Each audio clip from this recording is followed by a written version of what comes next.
Bertemu kembali.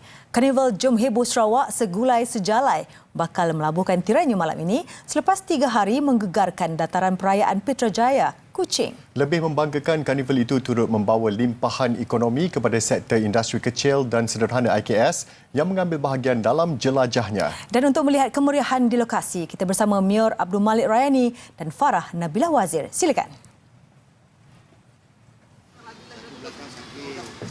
Baik, terima kasih Ramzan dan juga Yanti di Pentas. Assalamualaikum warahmatullahi wabarakatuh dan salam sejahtera. Kemeriahan yang berterusan sejak hari pertama sehinggalah malam kemuncak ini di Kuching, Sarawak. Betul tu Malik. Tapi kita nak dengar dulu kemeriahan orang-orang Kuching ni. Boleh dengar sikit tak? Apa khabar orang Kuching?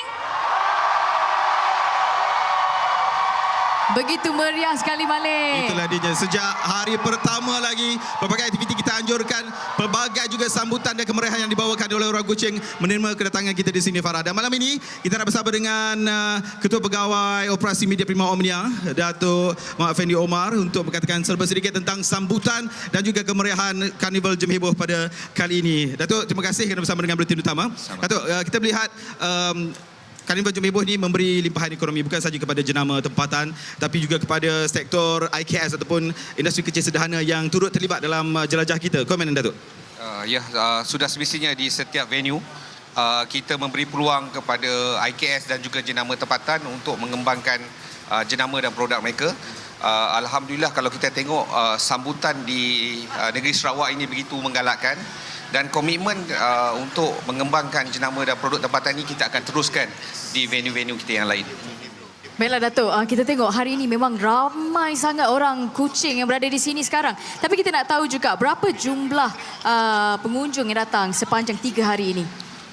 Kita telah pun selesai 3 hari kita berkampung di Kuching ini dan sambutan begitu menggalakkan dan kira-kira kita rasa lebih kurang dalam 300,000 pengunjung mengunjungi Karnival Jom Heboh pada kali ini dan kita sudah semestinya mengucapkan ribuan terima kasih kepada Kerajaan Negeri Sarawak, khususnya kepada Kementerian Pelancongan, Industri Kreatif dan Seni Persembahan Sarawak kerana telah memberi sokongan penuh untuk penganjuran Karnival Jom Heboh pada kali ini. Kita juga berterima kasih kepada pihak berkuasa tempatan, pasukan keselamatan juga mereka yang terbabit secara langsung dan tidak langsung ke dalam Karnival Jom Heboh pada kali ini.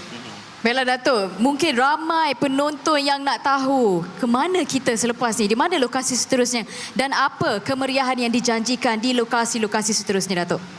InsyaAllah pada tahun ini kita masih ada lagi 6 lokasi yang mana selepas ini kita akan balik semula ke Putrajaya, kemudian kita akan ke Pulau Pinang, kita akan ke Melaka, kemudian kita akan ke Terengganu, seterusnya kita akan ke Johor dan insyaAllah lokasi terakhir kita akan berada di Sabah.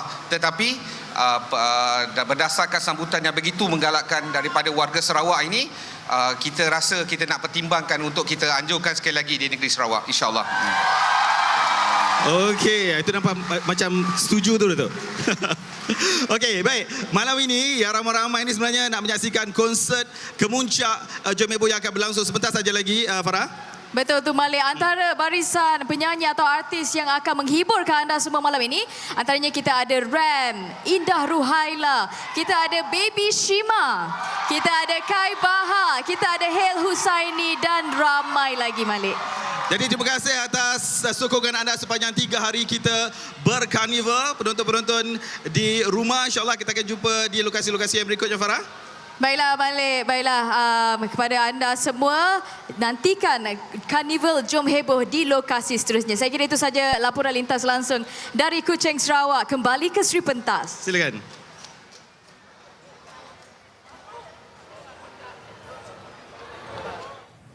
Terima kasih Mio Malik dan Farah Nabilah melaporkan langsung dari Kuching, Sarawak. Dan meskipun hujan lebat sejak awal pagi tadi, Karnival Jom Heboh KJH segulai sejalai Sarawak yang diadakan di dataran perayaan Putrajaya Kuching itu tetap diserbu ribuan pengunjung. Rata-rata mereka tidak mahu terlepas peluang untuk bersama meraihkan kemeriahan Karnival yang akan berakhir malam ini. Bagi pengunjung, KJH memberi peluang mereka meluangkan masa berkualiti bersama keluarga selain dapat menyertai pelbagai aktiviti menarik yang dianjurkan. Lebih menarik, mereka turut berpeluang mendapatkan pelbagai barangan eksklusif ditawarkan di setiap reruai karnival anjuran kumpulan media Prima Berhad MPB itu. Justru acara berskala besar itu perlu diteruskan pada masa hadapan dengan menjadikannya acara tahunan dalam kalender pelancongan negeri berkenaan. Baguslah mun dapat bola setiap tahun macam tu macam orang jauh-jauh dapat datang situ nangga apa yang terbarulah macam makanan ke apa ke. Bagi saya sebagai orang Semenanjung, saya rasa kat sini pun sama meriah, sangat meriah macam dekat Semenanjung, but I find the only difference is that kat sini macam banyak more of like culture appropriate, which is I find really good. Kami rasa itu adalah comeback lah untuk TV3 mula Jom Heboh di Kuching Sarawak lagi lah. Selepas 11 tahun ya. Jadi lama dah saya ada event macam tu. So meriah lah di Kuching Sarawak. Harap dapat jadikan acara tu sebagai event tahunan lah. Berlangsung sejak Jumaat lalu, KJH Segulai Sejalai Sarawak berjaya menarik lebih 350,000 pengunjung tidak hanya dari sekitar Kuching serta daerah lain di negeri itu, malah ada yang sanggup datang dari Semenanjung. Sepanjang penganjurannya, 132 reruai menawarkan pelbagai aktiviti serta hadiah menarik kepada setiap pengunjung. Turut menjadi tumpuan konsert Jom Heboh yang menampilkan beberapa artis popular tanah air termasuk artis-artis daripada slot drama popular TV3.